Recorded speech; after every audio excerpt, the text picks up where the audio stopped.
face more shame than their victims do, and where anyone can confront them, they are ready, no matter how much time has passed. We don't live in this world yet. I mean, seriously, where are those videotapes the FBI confiscated from Epstein's houses? And why haven't they led to of any more? That's from Virginia. It was printed, as you know, posthumously after her death. Mr. Blanch, you and I had a chance a couple of weeks ago at the Department of Justice to speak about these cases.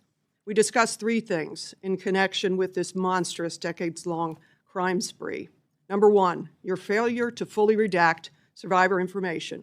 Number two, your failure to follow the law and release the remaining files. And number three, your refusal anybody else. Mr. Blanch, let's continue that inane conversation, but this time it's public. This time, and more importantly, it's under oath. You're speaking to Congress. So let's get into it. When will you comply with the law and release all of the files? As I said to you when we spoke before, we have complied with the law. We have reviewed. There are 3 million more documents, and you know what you said to me? They're all duplicative, and they include another guy named Epstein. No, I didn't Nobody's say that. buying. That's I did what you not said. say that. That's what you said. So look, Reclaiming my can time. I answer? Can I answer the question? You may not. I Okay. just gave you the answer you gave me. Telling. No, actually, it's my time, Mr. Chairman. I think those are the rules of this committee. I told him the answer he gave me, and now in public he's trying to say something else. Please stop the clock. Can I get that time back? May I have 20 seconds back, Mr. Chairman? Thank you. I very much appreciate that. Mr. Blanch. You don't want me to answer the question. Mr. Blanch, as you know, I visited DOJ 3 times for as much as 10 hours, and I'll be going back. Does the Epstein File Transparency Act say that the files should be available to members of Congress with a minder at DOJ, where you're in a secure room, you can't write on any of the binders, you can take your own notes? Is that what the Transparency Act says? It doesn't require we allow you to come to DOJ at all. We did that on our own. What does it say in terms of transparency? It says that they should be made publicly available. And they Am were. Am I correct? And publicly they were, available. And they were. Oh, well, let's talk about that. Okay.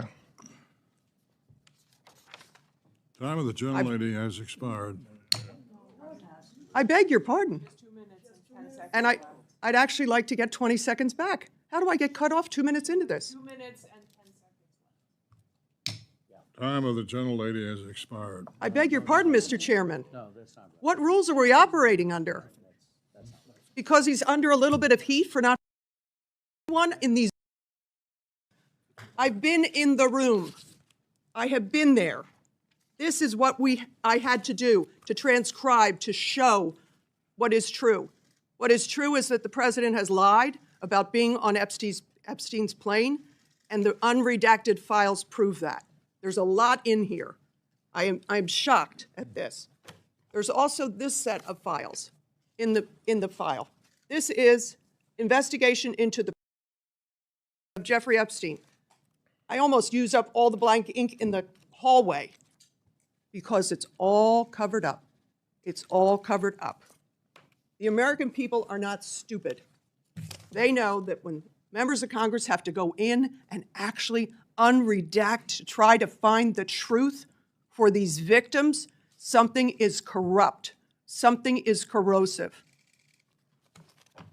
You were paid $10 million to represent the president. You hang a 30-foot banner of the president's menacing face over the entrance to the Department of Justice. You said that if you were terminated or not moved forward as Attorney General, you would say to the president, "I love you, sir." So I have one question for you. Is your obligation to the victims and survivors of Epstein and all his, or is your first obligation to the President of the United States? So without a doubt, we want to bring justice to every victim. When will you bring that justice? Can I please finish? Excuse me. Can I finish? It's been decades. When will Can you I bring, finish? When will you bring the justice? So as I was saying, when And who will you prosecute?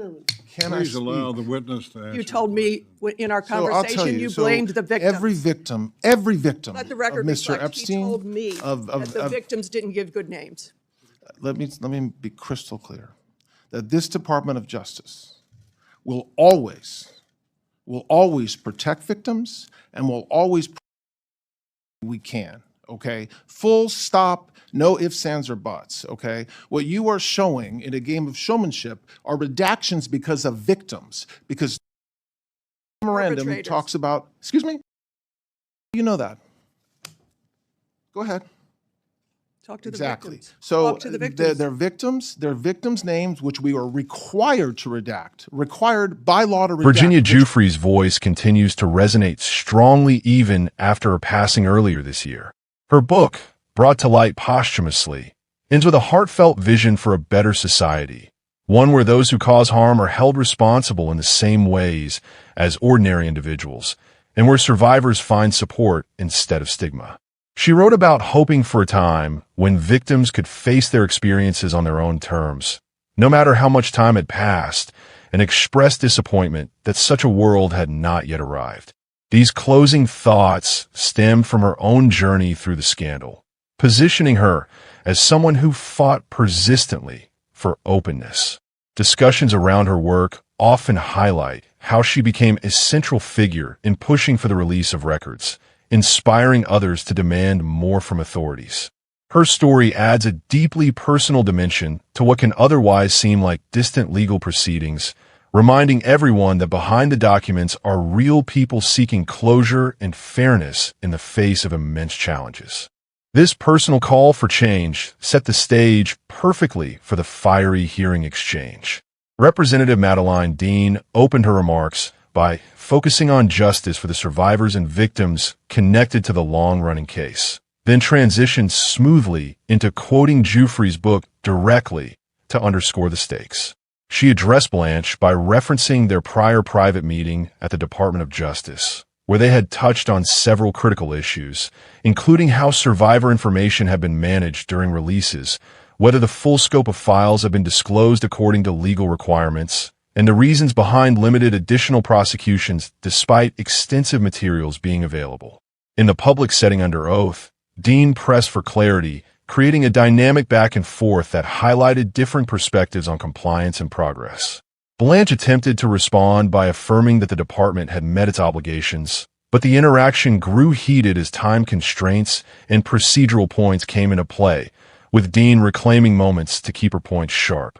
Those following the proceedings noted how it illustrated broader frustrations with the pace of accountability in complex, high-profile investigations.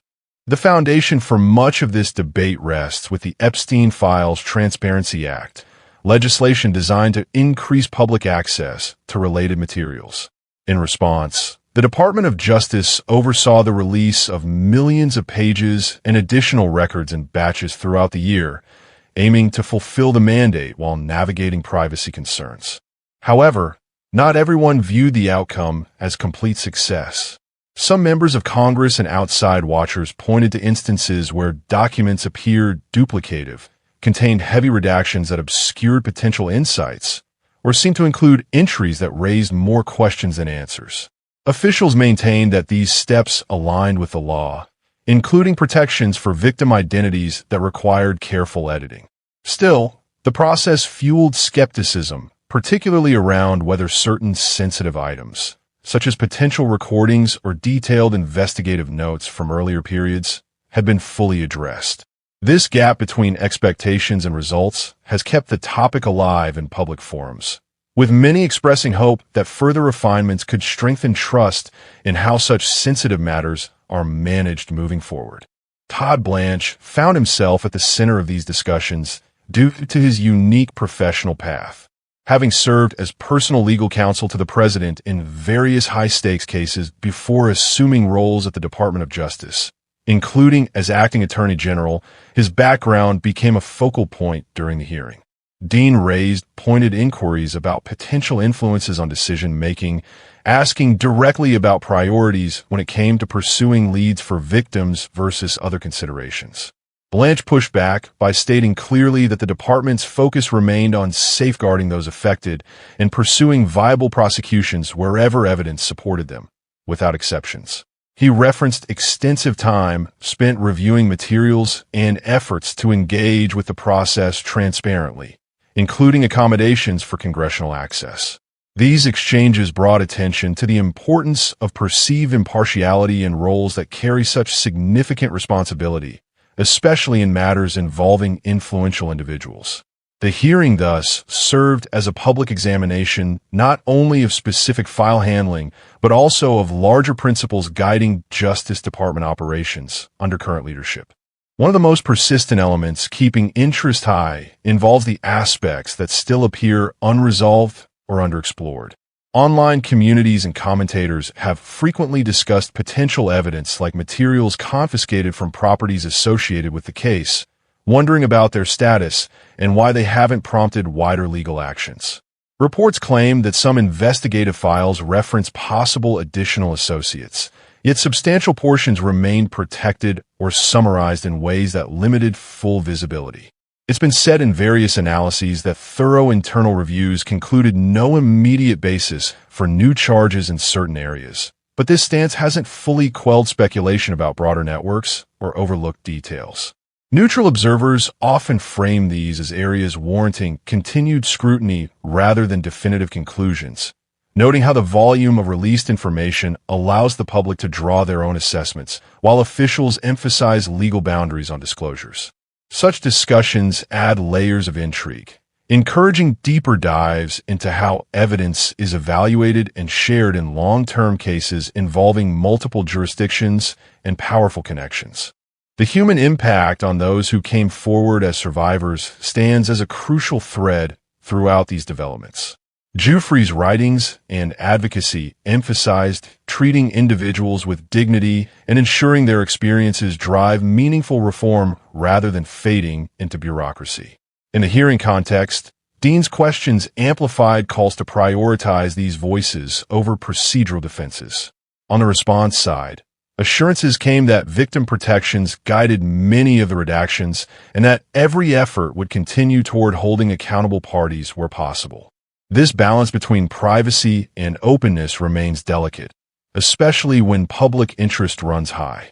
Broader reflections often touch on how such scandals expose vulnerabilities in systems meant to protect the vulnerable, prompting conversations about prevention, support services, and cultural shifts needed to reduce future occurrences.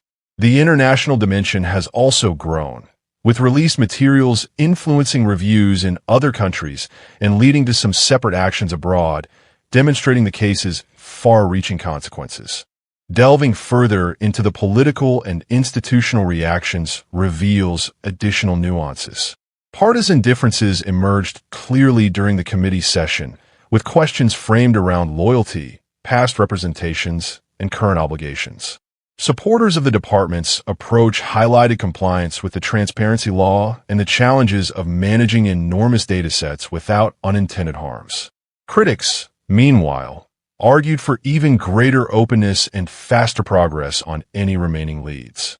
These debates mirror larger societal discussions about trust in government institutions when they intersect with wealth and influence. Media coverage has played a role in amplifying certain elements, turning technical legal points into accessible stories that resonate with audiences concerned about fairness.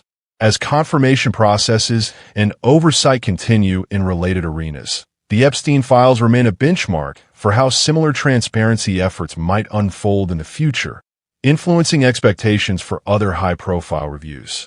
Beyond immediate hearing details, the saga invites consideration of patterns over time.